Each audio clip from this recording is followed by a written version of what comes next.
Olá, meus amigos, Shalom Aleichem, sejam todos bem-vindos mais uma vez ao nosso devocional. Você já ouviu falar da regra de ouro de Hillel? Bom, nós já vimos na última reflexão que as tribos de Israel se uniram para atacar os próprios irmãos, os Rubenitas, Gaditas e Manassitas, porque eles ouviram falar que essas três tribos haviam construído um altar.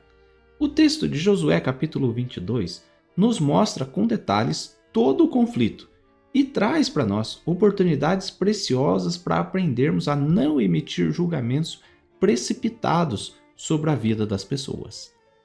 Josué 22, do 13 ao 15, nos diz: E aos filhos de Ruben, aos filhos de Gad e à meia tribo de Manassés, enviaram os filhos de Israel para a terra de Gileade, Pinehas, filho de Eleazar, o sacerdote, e 10 príncipes com eles, de cada casa paterna, um príncipe de todas as tribos de Israel.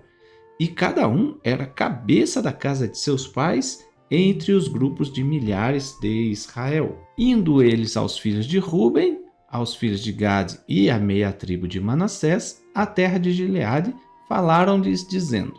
Bom, aqui o texto começa mostrando que 10 dos príncipes das tribos, além de Pinehas, que era filho do sumo sacerdote Eleazar, foram falar com as tribos. Mas de que forma eles falaram? O que eles falaram? No verso 16, nós temos escrito que assim diz toda a congregação de Israel.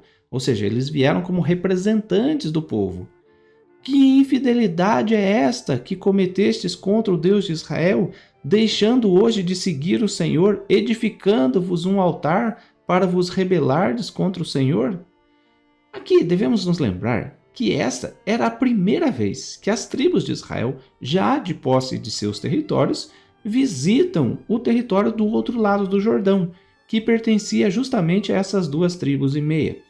E logo na primeira visita, eles levam consigo palavras de acusações gravíssimas. Que infidelidade é essa que cometestes contra o Deus de Israel?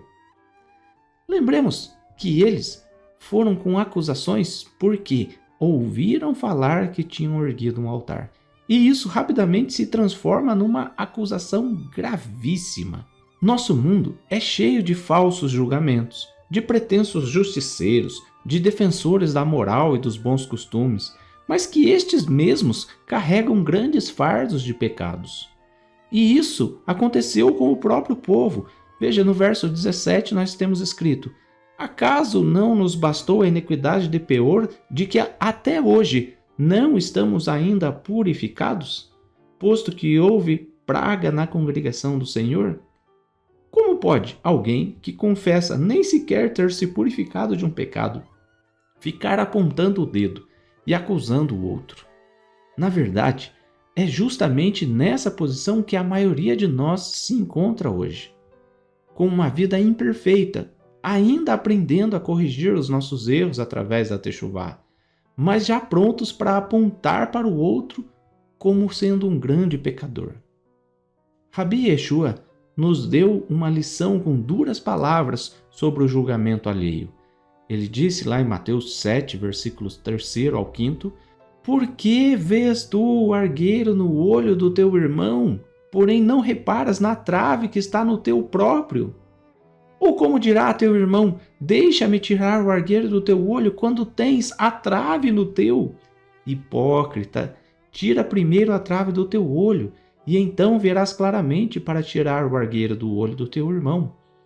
Se atentarmos para as palavras de Yeshua, perceberemos que ele não nos impediu de tirar o cisco, o argueiro, ou mostrar onde está o erro do nosso próximo, mas ele falou para primeiro tirar o nosso pecado.